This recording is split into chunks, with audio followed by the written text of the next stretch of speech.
आप सबों को जय सू। समर्पण संचार केंद्र जबलपुर की ओर से आयोजित अनमोल वचन कार्यक्रम के अंतर्गत आज हमारा विषय है ईश्वर पर भरोसा।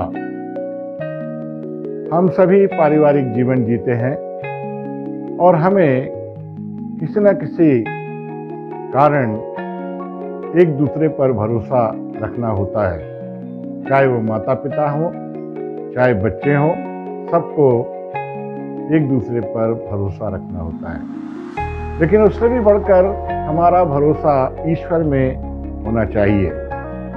ईसायाह नबी अपने ग्रंथ 40 में कहते हैं, प्रभु पर भरोसा रखने वालों को नई स्फूर्ति मिलती है। वे गरुड़ की तरह पंख फैलाते हैं, वे दौड़ते रहते हैं किंतु थकते नहीं, वे आगे बढ़ते हैं पर शिथिल नहीं होते हैं। स्तोत्र ग्रंथ अध्याय 9 में हम पढ़ते हैं, तुम जो सर्वोच्च के आश्रय में रहते हो और शक्तिमान की छत्र छाया में सुरक्षित हो, तुम प्रभु से यह कहो, तू ही मेरी शरण है, मेरा गढ़ है, मेरा ईश्वर, तुझ पर ही मैं भरोसा रखता हूं। आज के इस विषय पर प्रवचन देने के लिए हमारे साथ उपस्थित हैं जबलपुर धर्म प्रांत के पुरोहित श्रद्धेय फादर जोस एंटोनी। आइए हम फादर जोस एंटोनी को सुने। क्रिस्त में मेरे प्रिय भाई और बहनों, आप सबको ढेर सारे प्यार भरा, प्रभु के सभी प्रकार के अनुग्रहों से भरा जय श्री। समर्पण संचार केंद्र जबलपुर द्वारा आयोजित अनमोल वचन के इस विशेष कार्यक्रम के अगले घड़ी में मैं आप सभी का हार्दिक अभिनंदन करते हुए स्वागत करता हूं। मैं इस अवसर पर इस संचार केंद्र के संचालक श्री रेजी डेविड को बधाई देना चाहता हूं, धन्यवाद देना चाहता हूं, क्योंकि ये विशेष कार्य उनके सोच है, उनके विचार है और उन्हीं का कार्य है। और ये जबलपुर धर्म प्रांत के लिए, कलीसिया वासियों के लिए रेजी डेविड की ओर से एक विशेष देन है। मैं आज रेजी डेविड को याद करते हुए, उनके परिवार को याद करते हुए प्रार्थना करता हूं कि प्रभु रेजी डेविड के द्वारा किए गए और किए जा रहे सभी प्रकार के सेवा कार्यों को स्वीकार करे और अपनी छत्र छाया में सुरक्षित रखे और पवित्र आत्मा की नवीनतम प्रेरणा से उन्हें संपन्न करे, ताकि रेजी डेविड आगे भी इसी प्रकार के कार्य करते हुए प्रभु की सेवा करते रहे। प्यारे भाइयों और बहनों, आज हम सबों के लिए मनन चिंतन का विषय है ईश्वर पर भरोसा। हम जानते हैं हमारे साधारण जीवन में हम उन लोगों पर विश्वास करते हैं, भरोसा रखते हैं जो हमारे लिए खास है, जो हमारे करीब है, जो हमारे लिए अति प्रिय है। ऐसे लोगों पर हम आश्रित रहते हैं। उदाहरण के लिए हमारे माता पिता। हम जानते हैं माता पिता हमारे बचपन से लेकर अपने पैर में खड़े होने तक कितने मात्रा में माता पिता अपने प्यार प्रकट करते हुए हमें बढ़ाने के लिए कार्य किए हैं। माता पिता के बच्चों के प्रति किए गए हर कार्यों के पीछे बलिदान है, और हम हमारे माता पिता के द्वारा किए गए कार्यों को बलिदान के रूप में देखते हैं, आजमाते हैं, स्वीकारते हैं, तो हमारा भरोसा और हमारा विश्वास जो माता पिता पर है वो बढ़ते हैं और मजबूत हो जाते हैं। प्रभु यीशु अपने वचनों के माध्यम से मत्ती के सुसमाचार अध्याय 7 में कहते हैं, यदि तुम मनुष्य होने के बावजूद भी, तुम बुरे होने के बावजूद भी सहज ही उत्तम चीज अपने बच्चों को दे सकते हो, तो तुम्हारा ईश्वर जो स्वर्ग में है तुम्हारे लिए पवित्र आत्मा कितने अधिक मात्रा में नहीं देते। हम जानते हैं माता पिता से कितने कितने कितने अधिक मात्रा में ईश्वर ने हम सबों को प्यार किया है, और ईश्वर पर हमारा भरोसा और ईश्वर पर हमारा विश्वास बरकरार रखने के लिए हमें भी ईश्वर के द्वारा मनुष्यों के प्रति, मेरे लिए, आपके लिए किए गए सभी प्रकार के कार्यों को और उस कार्यों के पीछे के बलिदान को समझते हुए, स्वीकार करते हुए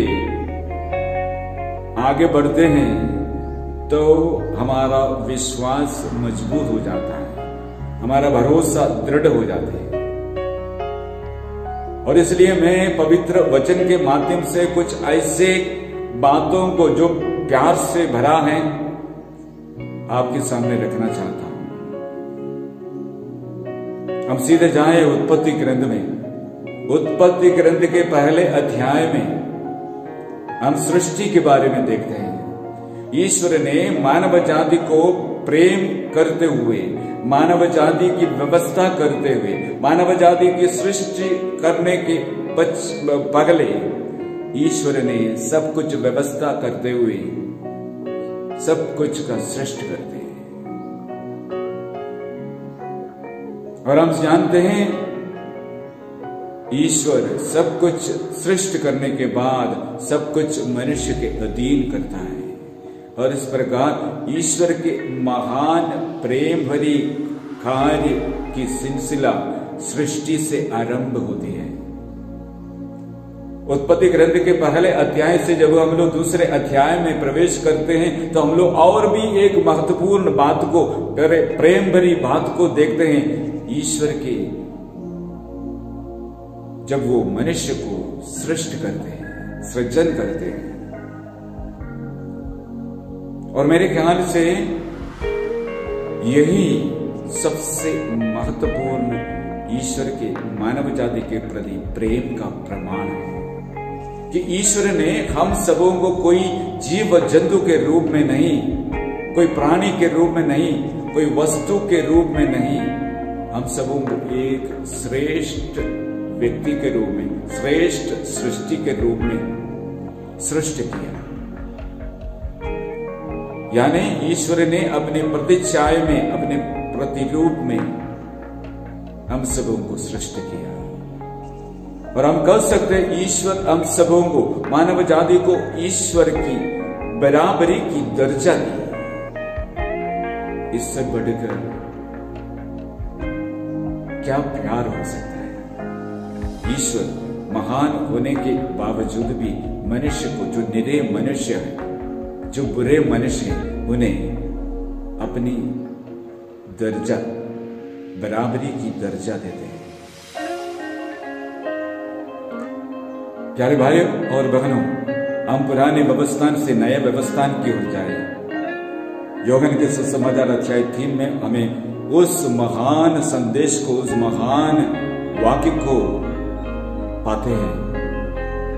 संसार को बहुत अधिक प्यार करते हुए ईश्वर ने अपने संसार को, अपने एकमात्र पुत्र को प्रदान करते हैं। और हम जान सकते हैं उस महान कार्य के पीछे का बलिदान, अपने एकमात्र पुत्र, सब कुछ ईश्वर ने सब कुछ बलिदान के रूप में मानव जाति के लिए समर्पित कर दिया।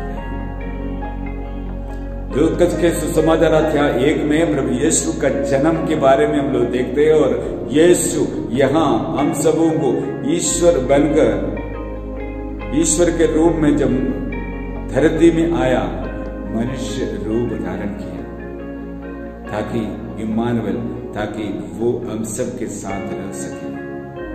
प्यार का एक और महत्वपूर्ण प्रमाण। प्यार का इस प्रकार का प्रमाण का सिलसिला जारी रखते हुए हम आगे बढ़े। यूहन्ना के सुसमाचार अध्याय 15 में लिखा है, इससे बड़ा प्रेम नहीं होता कि कोई अपने मित्रों के लिए अपने प्राण बलिदान के रूप में दे। यीशु ने अपने खून की आखिरी बूंद तक बहाते हुए पूरा जीवन, संपूर्ण जीवन हम सबों को देते हुए मेरे पापों के लिए प्रायश्चित किया, बलिदान किया, हमें एक नया जीवन के लिए। प्रेम का एक और सुंदर प्रमाण। आगे बढ़ते हुए यूहन्ना के सुसमाचार अध्याय 19 में हम लोग देखते हैं, यीशु मरते वक्त भी हम सबों को प्यार करने का सिलसिला जारी रखते हुए अपनी मां को यूहन्ना के हाथों में सौंपते हुए कहते, ये तुम्हारी मां है। और आज हम पुत्र पुत्रियां हैं, पुत्र पुत्रियां हैं। हमारी एक माँ है जो स्वर्ग में है, और वो माँ हमें संभालती है, वो हमारी देखरेख करती है। मित्रों, आगे बढ़ते हुए हम लोग देखते हैं पेंतकोस्त का दिन, प्रेरित चरित्र अध्याय 2 में। वहां हम लोग देखते हैं प्रभु यीशु स्वर्ग से अपने पवित्र आत्मा को, अपनी आत्मा को मानव जाति के लिए देते हैं, और मानव जाति सभी मनुष्य पवित्र आत्मा को प्राप्त कर एक नए प्राणी बनते हैं, एक नई सृष्टि बनते हैं, और एक नए उत्साह और जोश के साथ ईश्वर के लिए कार्य करने के लिए तत्पर हो जाते हैं। आज आगमन काल के इस अवसर पर मुझे और आपको वही पवित्र आत्मा की शक्ति और प्रेरणा की जरूरत है, ताकि हम भी एक नए प्राणी बने, नए प्राणी बनकर ईश्वर के उन महान कार्यों को और महान कार्यों के पीछे का जो बलिदान है वो समझे, और हमारा भरोसा और हमारा विश्वास हम मजबूत रखे। जब हमारा विश्वास और भरोसा मजबूत है तो हमें संत पौलुस का वो अनुभव प्राप्त हो। गलातियों के नाम संत पौलुस का पत्र अध्याय 2 में हम लोग पढ़ते हैं, संत पौलुस कहते अपने वचन के माध्यम से, अब मैं नहीं, प्रभु यीशु मुझ में जीवित है। साक्षात क्रिसमस का अनुभव, साक्षात क्रिसमस का अनुभव मुझे और आप सबों को अनुभव करना है, तो पौलुस का अनुभव हमें स्वीकारना है। मुझे इसी प्रकार पूर्ण रूप से भरोसा रखते हुए, विश्वास करते हुए, प्रभु के सभी प्रकार के बलिदान को समझते हुए, प्रभु को स्वीकार करते हुए अपने दिल में, अपने हृदय में प्रभु यीशु के लिए जगह देने की जरूरत है। यही है क्रिसमस। और वर्ष 2020 और 20 के इस क्रिसमस हम सबों को संत पौलुस का उस महान अनुभव प्राप्त करने के लिए योग्य बनाए, और उसके लिए हम लोग तैयार हो जाए, और प्रभु हमें संपूर्ण रूप से अनुग्रह और आशीष से परिपूर्ण करें। आमीन। आप सबों को मेरी ओर से क्रिस्त जयंती का बहुत बहुत शुभकामनाएं। धन्यवाद। आज अनमोल वचन के इस कार्यक्रम में हमने सदैव फादर जोस एंटनी को ईश्वर पर भरोसा विषय में सुना। जैसे कि हम जानते हैं कि अन्य विद्वानों ने भी इस विषय पर कुछ बातें कही हैं, मैं आपसे कुछ बताना चाहता हूँ। विद्वान स्वेट मार्टन कहते हैं, केवल ईश्वर पर विश्वास ही हमारा एक ऐसा संबल है जो हमें मंजिल तक पहुंचाता है। विवेकानंद कहते हैं, जिसे स्वयं पर विश्वास नहीं है उसे ईश्वर में विश्वास नहीं हो सकता। तो यानी हमें स्वयं पर विश्वास करना आवश्यक है, ताकि हमारा विश्वास ईश्वर में बढ़े। इमर्सन कहते हैं, जो कुछ मैंने देखा वह मुझे शिक्षा देता है कि जो कुछ मैंने नहीं देखा उसके लिए विश्व के सृष्टिकर्ता अर्थात ईश्वर पर विश्वास करूं। सबसे अंत में मैं संत कबीर के उस दोहे के बारे में बताना चाहता हूँ, जो कबीर कहते हैं, जाके मन विश्वास है सदा गुरु है संग। जाके मन विश्वास है सदा गुरु है संग। कोटि काल झकझोरियो तऊ न चित भन। मतलब ईश्वर में विश्वास करने वाले व्यक्ति के साथ में हमेशा गुरु रहता है, ईश्वर रहता है। चाहे जीवन में कितनी भी कठिनाइयां आ जाए, ईश्वर के प्रति उसका विश्वास नहीं घटता है। मित्रों, आज के इस कार्यक्रम को देखने और सुनने के बाद में हम आशा करते हैं कि ईश्वर में आपका विश्वास मजबूत होगा और आप अपने जीवन में एक नयापन महसूस करेंगे। धन्यवाद।